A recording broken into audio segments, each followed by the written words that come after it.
Hey guys, how's it going? It's Rob Sutton. We're back here with another video today. So today we're actually going to talk about the overall benefits that you can find from incorporating a standing desk into your office setup. And we're also going to go into maybe some of the drawbacks that you might see as well. And we're going to do that all while featuring this E5 standing desk from FlexiSpot. So let's get at it.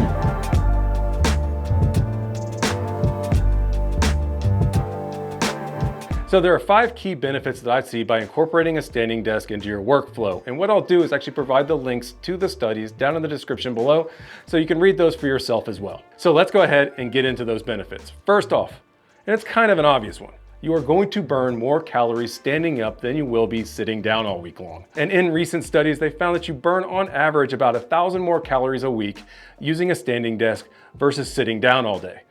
So if you're looking at just being a little bit healthier throughout the day, incorporating a standing desk into your routine really can help you out by just burning off a little bit extra calories for no real extra work. And then number 2, you can actually lower your risk for heart disease. There have been a lot of studies that have been coming out lately showing how bad it is for your body and your overall heart health to be sitting all day long, 5 days a week.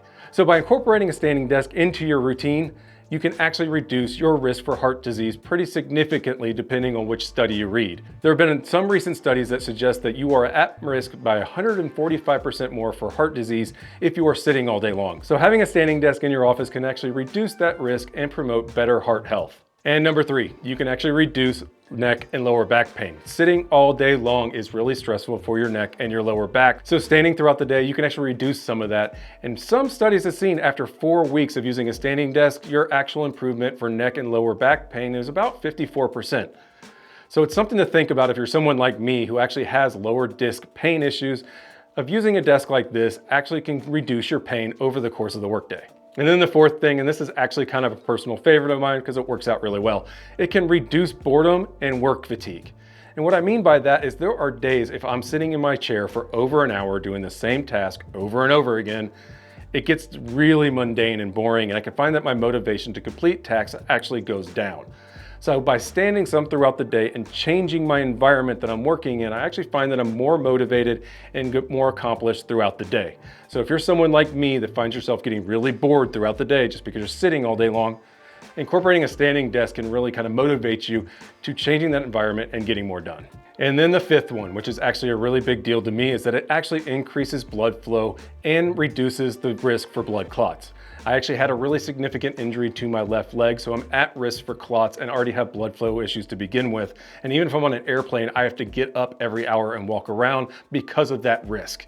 So by incorporating a standing desk into my office, I'm able to do that throughout the day without having to just remind myself to get up and walk around. I can actually keep on getting things done while decreasing that risk and increasing my blood flow. So before we get into the drawbacks of using a standing desk, let's talk about this E5 from FlexiSpot specifically. What I really liked about this E5 is how stable it is. FlexiSpot really brags on the fact that their desks are extremely stable. They even have a video out there of a coin standing on the desk as it was actually operating up and down. And this desk specifically can also handle 278 pounds. So with this desk, you get this controller right here where you can actually put in 3 programmable presets. It also has a timer on it that you can set from 0 to 99 seconds to actually remind you to stand up throughout the day, which is a pretty cool feature I haven't had on any of my other standing desks in the past. It also has a sensor in it that if the desk is lowering, it will automatically stop if an object moves out from underneath it, which is great if you have small kids or dogs that tend to run around the desk at times.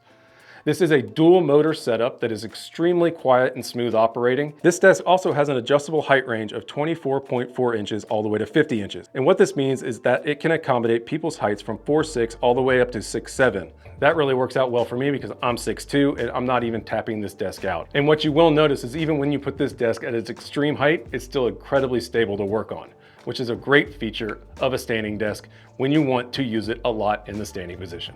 It is also very easy to assemble. When you get it in, there's a great instruction manual, all the tools included that you need, and everything's pre-drilled. So really it's kind of just a set down, drill down, and get it done.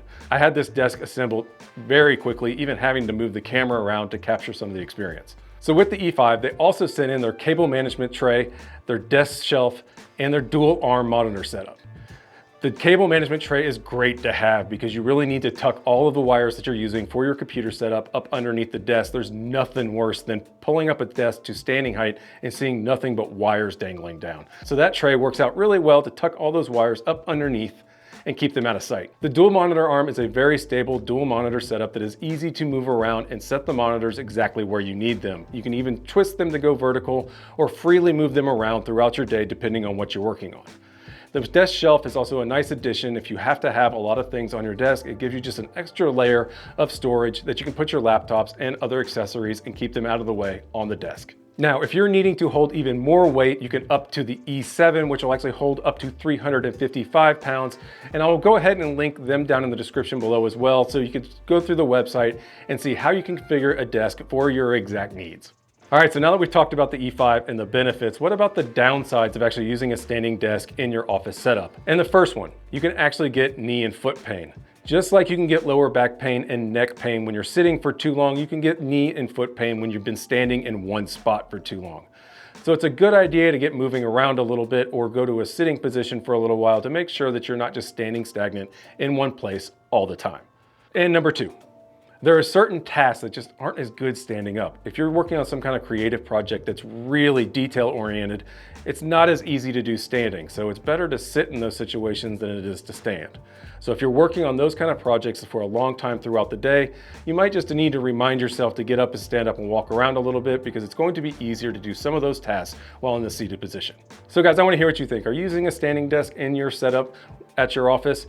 What kind of benefits have you seen in your workday by using one? Hit up the comment section below and I'll try to respond to as many of those as I can. So guys, if you like this video, give it a thumbs up and consider subscribing to Rob Sutton for more videos like this in the future. And until then, on the next one. Thanks guys, see you.